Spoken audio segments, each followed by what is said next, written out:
In the heart of England's most elegant Georgian city, where honey-colored limestone buildings whisper secrets of centuries past, a queen was about to embark on a journey that would awaken a passion she never knew existed. Bath, with its Roman foundations and literary legends, held treasures that would captivate the royal heart in ways no crown jewel ever could.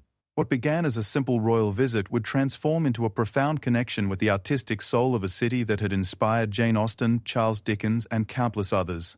This is the story of how Queen Camilla discovered that sometimes the most beautiful revelations come not from palaces, but from the cobblestone streets where creativity flows like the ancient waters of the Roman baths themselves.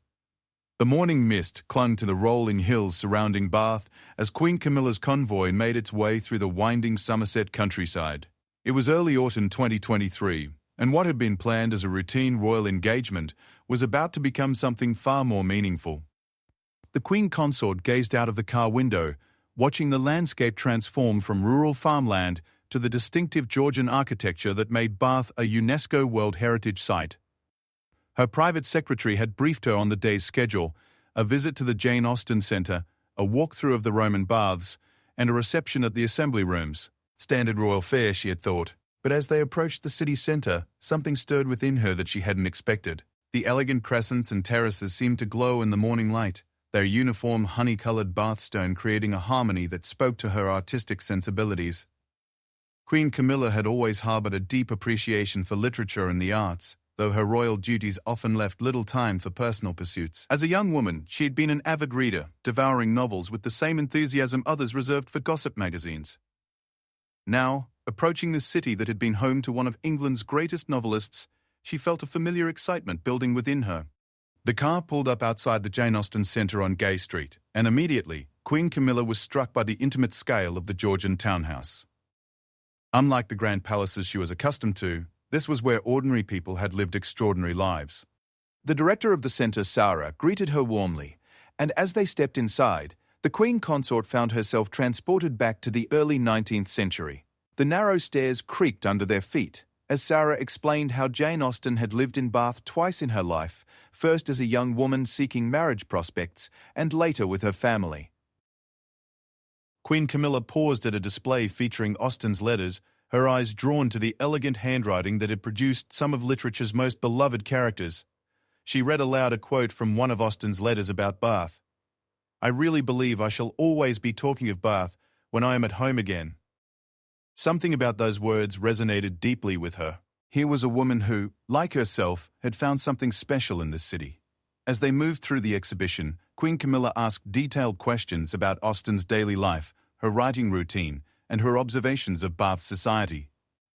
She was particularly fascinated by how Austen had used the city's social dynamics as inspiration for her novels, weaving the fabric of everyday Georgian life into timeless stories. In the Regency tea room, Queen Camilla surprised her hosts by requesting to sit and simply absorb the atmosphere. As she sipped tea from delicate china, she imagined Jane Austen herself might have sat in similar surroundings, observing the social intricacies that would later appear in her novels. The Queen Consort found herself wondering what stories the walls of Bath could tell, what creative minds had walked these very streets. From the Jane Austen Centre, the royal party made their way to the Roman baths. Queen Camilla had visited Roman ruins before, but nothing had prepared her for the profound sense of continuity she felt standing beside the Great Bath. The guide explained how the Romans had built this complex nearly 2,000 years ago, and how people had been coming to these waters ever since, seeking healing, social connection, and inspiration. As steam rose from the green waters, Queen Camilla reflected on the layers of history beneath her feet. Romans, Saxons, Normans, Georgians, Victorians, and now herself, all drawn to this same spot by something ineffable. She dipped her fingers in the warm spring water, tasting the distinctive metallic flavor that had attracted visitors for millennia. The guide mentioned how many writers had found inspiration here, from Charles Dickens to more contemporary authors. Walking through the museum, Queen Camilla was captivated by the curse tablets, small pewter sheets where Romans had written requests for divine intervention. Reading the translations, she was struck by how universal human concerns were.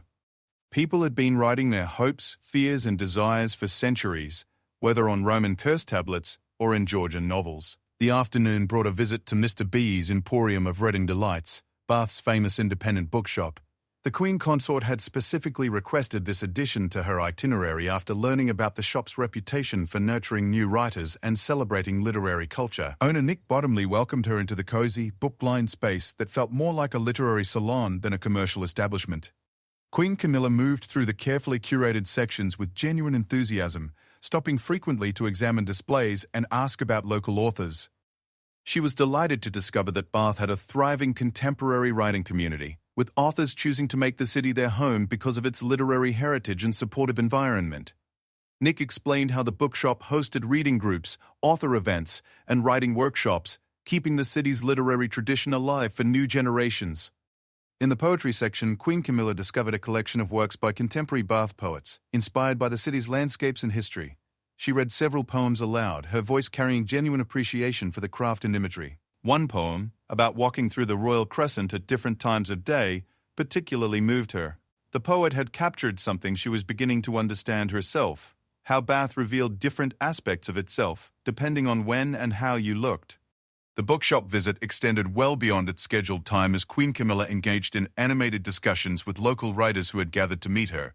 She listened intently as they shared their creative processes, their connections to the city, and how Bath's unique atmosphere influenced their work. One novelist explained how she found the Georgian architecture conducive to crafting period fiction, while a contemporary poet described finding inspiration in the contrast between ancient Roman stones and modern life. As the day progressed, Queen Camilla began to understand that Bath wasn't just a preserved historical site, but a living, breathing, creative community. The city's artistic legacy wasn't trapped in the past, but continued to flourish through new voices and fresh perspectives. She saw how the physical beauty of the place, its harmonious architecture, its riverside setting, its human scale, created an environment where creativity could flourish. The final stop of the day was the assembly rooms, where Georgian society had once gathered for balls, card games, and social discourse. Standing in the ballroom, Queen Camilla could almost hear the music and conversation that had once filled these elegant spaces. Her guide explained how Jane Austen had attended events here, observing the social rituals that would later appear in her novels with such wit and precision. In the octagon room, Queen Camilla paused before a portrait of Beau Nash, Bath's famous master of ceremonies in the 18th century. Nash had essentially created Bath's reputation as a fashionable resort, establishing the social rules and customs that attracted visitors from across Britain. She reflected on how one person's vision and energy could transform an entire city, creating something that would inspire people centuries later. As evening approached and her visit neared its end, Queen Camilla stood on the steps of the assembly rooms, looking out over the city she had begun to see with new eyes.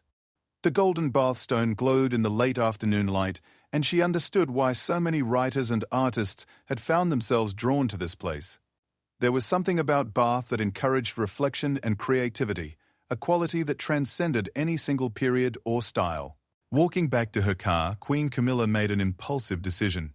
She asked her private secretary to arrange for her to return to Bath soon, not for an official engagement, but for a personal visit. She wanted time to explore the city's bookshops and galleries at her own pace, to attend a reading at Mr. B's, perhaps to walk the streets where Jane Austen had walked, and see what stories they might tell her. The drive back through the countryside was quiet, but Queen Camilla's mind was far from still. She found herself thinking about the writers and artists she had met, the stories embedded in Bath stones, and the creative community that continued to flourish there. Something had awakened in her that day, a recognition that her own creative interests and Bath's literary spirit were perfectly aligned.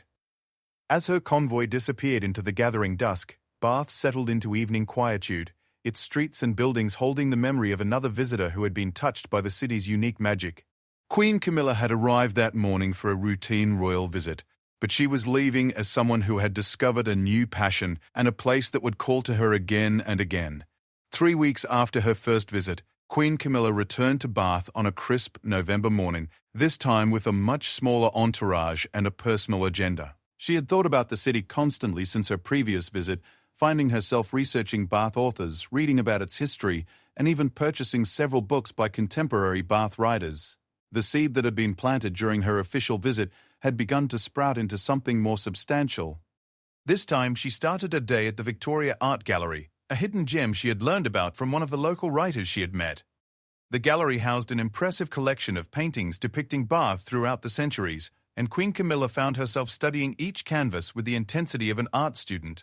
She was particularly drawn to paintings showing the city in different seasons and times of day, noting how each artist had captured a different mood and atmosphere. The gallery's curator, Dr. Elizabeth Hammond, had offered to give her a private tour, and Queen Camilla accepted eagerly. As they moved through the collection, Dr. Hammond explained how Bath had attracted artists as well as writers, drawn by the interplay of architecture and landscape, the quality of light reflected off the Bath stone, and the city's human scale that made it both grand and intimate. Standing before a watercolor painting of Pulteney Bridge reflected in the River Avon, Queen Camilla felt a profound connection to the artist's vision. The painting captured not just the physical beauty of the bridge but something more elusive, the sense of timelessness that pervaded Bath. She asked Dr. Barjahani Hammond about the artist's techniques, genuinely curious about how such effects were achieved. "Your Majesty, would you be interested in trying some watercolor painting yourself?" "Doctor," Hammond asked, noting the Queen Consort's genuine interest. "We have a small studio space and I could arrange for some basic supplies." The suggestion caught Queen Camilla by surprise, but she found herself nodding enthusiastically. Within an hour, she was seated at an easel with a view of the Abbey, a palette of watercolors before her, and Dr. Hammond providing gentle guidance. As she made her first tentative brushstrokes, Queen Camilla felt a sense of liberation she hadn't experienced in years. The painting that emerged was far from accomplished, but it captured something essential about her relationship with Bath, the sense of discovery, the pleasure of seeing familiar forms in new ways, the satisfaction of creating something with her own hands.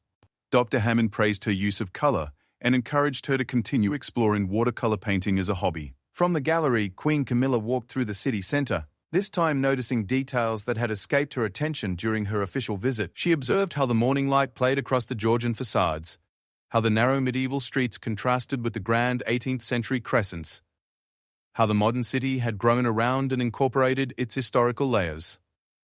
At the Bath Abbey, she spent time in quiet reflection, reading the memorial plaques that told stories of Bath residents throughout the centuries.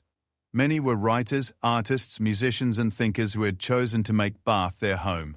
She began to understand that the city's creative reputation wasn't accidental, but the result of generations of artistic people finding something here that nourished their creativity. Her next destination was the Fashion Museum, where she had arranged to meet with curator Rosemary Harden. While fashion might seem tangential to literature and art, Queen Camilla had learned that clothing and social customs were integral to understanding the world of Jane Austen and other Bath writers. The museum's collection of historical garments helped bring their fictional worlds to life. Walking through the displays of Georgian, Regency, and Victorian clothing, Queen Camilla gained new appreciation for how writers like Austen had used descriptions of dress and fashion to convey character and social status. The curator showed her examples of the morning dress, walking dress, and ball gowns that would have been familiar to Austen's heroines, explaining how restrictive clothing influenced women's daily activities and social interactions. Queen Camilla was fascinated by a display about the social rituals of Georgian Bath, from morning visits to assembly balls. She began to understand how writers had mined these social conventions for both comedy and social commentary. The rigid rules of Georgian society provided the framework within which characters could reveal their true natures through small transgressions or conformities. Lunch was at Sally Lunn's historic eating house, where Queen Camilla had requested to dine alone with just one aide, wanting to experience Bath as an ordinary visitor rather than a royal guest. Sitting in the ancient building, eating the famous Sally Lunn bun while reading one of Jane Austen's letters about Bath, she felt a profound connection to the continuity of human experience across centuries. The afternoon brought a visit to Waterstones, where she met with the events coordinator to discuss the store's literary programming. Queen Camilla was impressed by the range of author events, book clubs, and writing workshops that kept Bath's literary culture vibrant and accessible to everyone. She learned about efforts to support local writers and introduce young people to literature through school programs and family events. During her conversation with local authors and booksellers, Queen Camilla revealed that her experiences in Bath had inspired her to begin writing herself. She had started keeping a journal about her visits to the city, recording not just events but her emotional responses to different places and experiences. Writing, she discovered, helped her process and understand her own reactions to Bath's unique atmosphere. One of the authors, Margaret Thompson, who had recently published a novel set in contemporary Bath, offered to introduce Queen Camilla to other members of the city's writing community. This led to an impromptu gathering at a nearby cafe, where Queen Camilla found herself in animated discussion with poets, novelists, and screenwriters who had chosen Bath as their creative home. The conversation ranged from practical matters like finding quiet spaces to write, to more philosophical questions about how place influences creativity. Several writers mentioned that Bath's combination of historical weight and contemporary vitality provided perfect conditions for exploring themes of continuity and change in their work. Others spoke about how the city's beauty inspired them to pay closer attention to language and description. Queen Camilla shared her own nascent interest in writing and painting, admitting that Bath had awakened creative impulses she had suppressed for years. The writers were encouraging and supportive, offering practical advice about developing a creative practice while managing other responsibilities. They suggested local writing groups she might join and recommended books about the craft of writing. As the afternoon progressed, Queen Camilla realized that she was experiencing Bath in an entirely different way than during her official visit. Without the constraints of a rigid schedule and formal protocols, she was able to follow her curiosity and engage with people as fellow enthusiasts rather than as subjects greeting their sovereign. This more personal approach revealed layers of the city's character that weren't visible during official engagements. Her final stop was Prior Park Landscape Garden, where she had arranged to meet with the head gardener to learn about the garden's design and history. Created in the 18th century by entrepreneur Ralph Allen, the garden represented the same Georgian aesthetic principles that had shaped Bath's architecture. Walking the serpentine paths and admiring the carefully composed views, Queen Camilla began to understand how landscape design and architecture worked together to create Bath's distinctive character. Standing on the hillside overlooking the city, with the golden Bathstone buildings spread below her and the Mendip Hills rising in the distance, Queen Camilla felt a profound sense of connection to the place and its creative traditions. She'd begun her day as an interested visitor but was ending it as someone who felt a genuine claim to Bath's artistic community. The drive back to London was filled with plans and possibilities. Queen Camilla had arranged to return the following month, this time to attend a literary festival as an ordinary participant rather than a royal patron. She had also committed to joining a watercolor painting class and had exchanged contact information with several local writers who had offered to help her develop her own writing practice. More significantly, she had begun to envision ways that her royal platform could support Bath's creative community and similar artistic environments throughout Britain. She saw possibilities for highlighting the importance of local literary cultures, supporting independent bookshops and arts venues, and encouraging young people to engage with creative writing and visual arts. As her car crossed the county boundary leaving Somerset, Queen Camilla was already planning her next visit to Bath. But more than that, she was planning how to integrate the creative practices she had discovered there into her daily life. Bath had not just shown her beautiful buildings and interest in history, it had shown her a way of living that valued creativity, reflection, and the kind of deep engagement with place and community that nourishes the human spirit. The Queen Consort, who had first visited Bath as part of her royal duties, was returning to London as someone who had discovered new aspects of herself and new ways of understanding the world. Bath had worked its subtle magic, transforming a routine engagement into a personal renaissance that would influence the rest of her life. 6 months after her first encounter with Bath's literary spirit, Queen Camilla had become a regular and beloved presence in the city's cultural life. Her third visit marked a significant milestone. She was returning not just as an enthusiastic newcomer to the creative community, but as someone who had begun to contribute to it herself.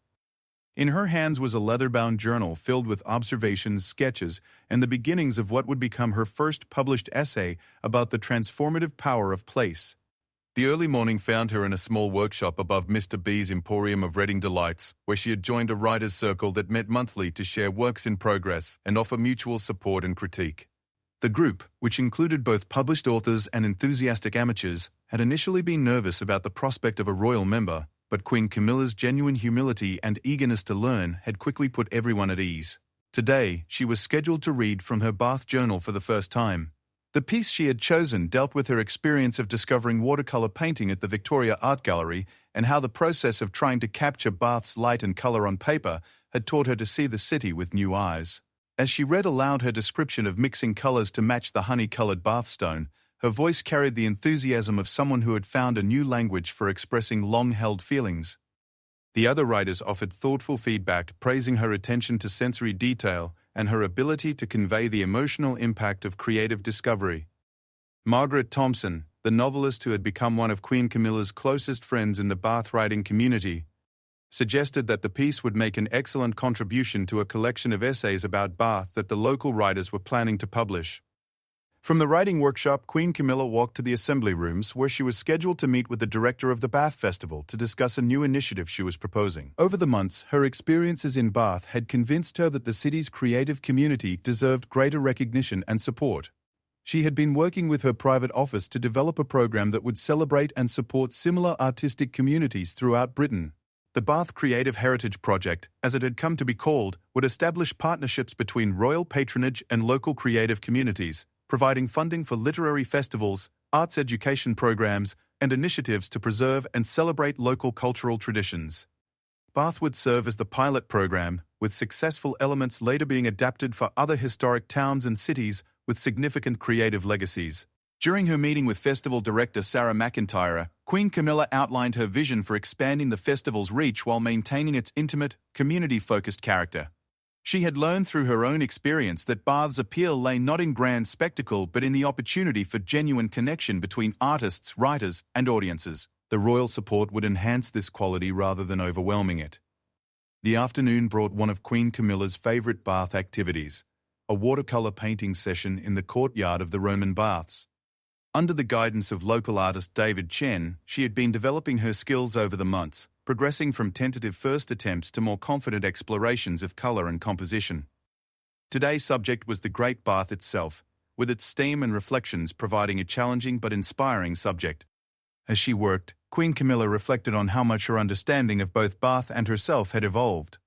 The initial attraction had been largely intellectual, an appreciation for the city's literary connections and historical significance, but through the practice of painting and writing, she had developed a more intimate and embodied relationship with the place.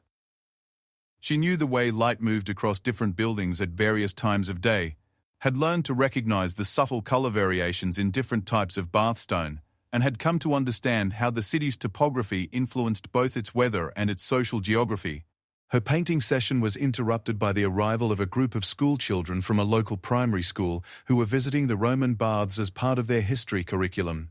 Their teacher, recognizing Queen Camilla, asked if she would mind speaking briefly to the children about her painting. What followed was an impromptu and delightful conversation about art, history, and the pleasure of creative expression. The children were fascinated by the idea that even adults needed to practice and learn new skills, and Queen Camilla found herself explaining how she had been nervous about her first attempts at painting and writing, just as they might be nervous about new subjects at school. She showed them her painting in progress, pointing out mistakes and explaining how she was learning to see them as opportunities rather than failures. One 8-year-old girl asked if Queen Camilla had written any books, and she explained that she was just beginning to write short pieces about Bath and her experiences there. The girl's teacher mentioned that their class was working on creative writing projects about their local area, and Queen Camilla spontaneously offered to read some of their work if they would like to share it with her. This interaction led to what would become one of the most meaningful aspects of the Bath Creative Heritage Project, a program connecting young writers with established authors and providing opportunities for children to develop creative skills while learning about their local history and culture. Queen Camilla saw in these children the next generation of Bath's creative community and was determined to help nurture their talents. The evening brought the culmination of Queen Camilla's evolving relationship with Bath, the launch of Reflections on Bath, a slim volume of essays, poems, and artwork created by members of the city's creative community, including her own contribution about discovering watercolor painting. The launch was held at the Jane Austen Centre, bringing her journey full circle to where it had begun. Standing in the same rooms where she had first begun to understand Jane Austen's connection to Bath, Queen Camilla addressed a gathering that included many of the writers, artists, and cultural figures who had welcomed her into their community. She spoke about how Bath had taught her that creativity was not a luxury or an indulgence, but an essential way of engaging deeply with the world around us. Her contribution to the collection, now titled Learning to See, had evolved from her original journal entry into a more polished essay that traced her journey from curious visitor to committed participant in Bath's creative life. The piece explored themes that would become central to her later advocacy for arts education: the importance of making space for creativity in busy lives, the way artistic practice enhances our ability to observe and appreciate our surroundings, and the role of supportive communities in nurturing creative confidence. As copies of the book were signed and conversations flowed around the Regency tea room, Queen Camilla found herself thinking about how profoundly her life had been enriched by her Bath experiences.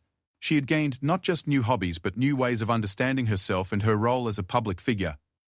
The creative practices she had learned in Bath had given her tools for reflection and expression that enhanced every other aspect of her life. The success of the evening was measured not just in books sold or positive reviews, though both were gratifying, but in the conversations it sparked. Young people spoke with established artists about technique and inspiration. Local residents discovered authors and painters they hadn't known were working in their midst. Visitors from other parts of Britain learned about Bath's contemporary creative scene as well as its historical significance. Several months later, Queen Camilla returned to Bath for what had become a regular quarterly visit, this time to participate in the first Bath Young Writers' Workshop, a program that had grown out of her encounter with the school children at the Roman Baths. 20 young people between the ages of 8 and 18 had been selected to participate in a weekend intensive that combined creative writing exercises with explorations of Bath's literary heritage. Working alongside professional authors and educators, Queen Camilla helped guide the young writers through exercises designed to help them find their own voices while learning from the literary tradition that surrounded them. She was struck by their fresh perspectives on familiar Bath landmarks and their ability to see possibilities that more experienced eyes might miss. One teenager wrote a compelling short story imagining Jane Austen using social media to navigate Bath society. A 10-year-old created a poem about the Roman baths that combined historical facts with fantastical elements. Several participants collaborated on a piece about environmental changes in Bath over the centuries, using creative writing to explore serious contemporary issues. Queen Camilla's role in these workshops had evolved naturally from participant to mentor. Her own journey as a beginning writer gave her credibility with young people who were also finding their creative voices. She could speak authentically about the challenges of starting to write later in life, the importance of persistence in developing creative skills, and the joy of discovering new ways of seeing and expressing the world. The workshops also provided opportunities for intergenerational exchange that enriched everyone involved. Older writers were energized by the fresh perspectives and fearless creativity of the young participants, while the young people benefited from the experience and wisdom of their mentors. Queen Camilla often remarked that these sessions taught her as much as she taught others. As her fourth year of regular Bath visits began, Queen Camilla had become something she had never expected, a genuine member of a creative community, valued not for her title, but for her contributions and commitment. Her second published piece, a reflection on the relationship between place and creativity, had been featured in a national literary magazine, and she had been invited to speak at conferences about arts education and community cultural development. More importantly for her personally, the creative practices she had discovered in Bath had become integral to her daily life. She maintained a regular writing practice, kept watercolor supplies in her private apartments, and had incorporated time for creative reflection into even her busiest schedules. The skills she had learned in Bath had enhanced her ability to connect with people during royal engagements, giving her new ways to understand and appreciate the communities she visited. The Bath Creative Heritage Project had expanded beyond its initial scope, supporting creative communities in 12 other historic British towns and cities. Each location brought its own character and traditions, but all shared Bath's combination of historical significance and contemporary vitality that made them fertile ground for artistic expression. Standing once again on the steps of the assembly rooms, looking out over the city that had transformed her understanding of creativity and community, Queen Camilla reflected on the unexpected journey that had begun with a routine royal engagement. Bath had taught her that it was never too late to discover new aspects of oneself, that creativity was not a talent reserved for the specially gifted, but a capacity that could be developed by anyone willing to observe closely and express honestly.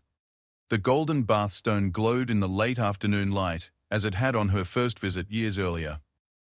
But now she saw it with the eyes of someone who had tried to capture that glow in watercolor, who had struggled to find words adequate to its beauty, who had learned that the city's real treasures lay not just in its architecture, but in its capacity to inspire human creativity across centuries and generations. Queen Camilla had come to Bath seeking to understand Jane Austen's connection to the city. She was leaving with her own profound connection, one that would continue to inspire and guide her for years to come. In discovering Bath's artistic and literary spirit, she had discovered new dimensions of her own spirit as well.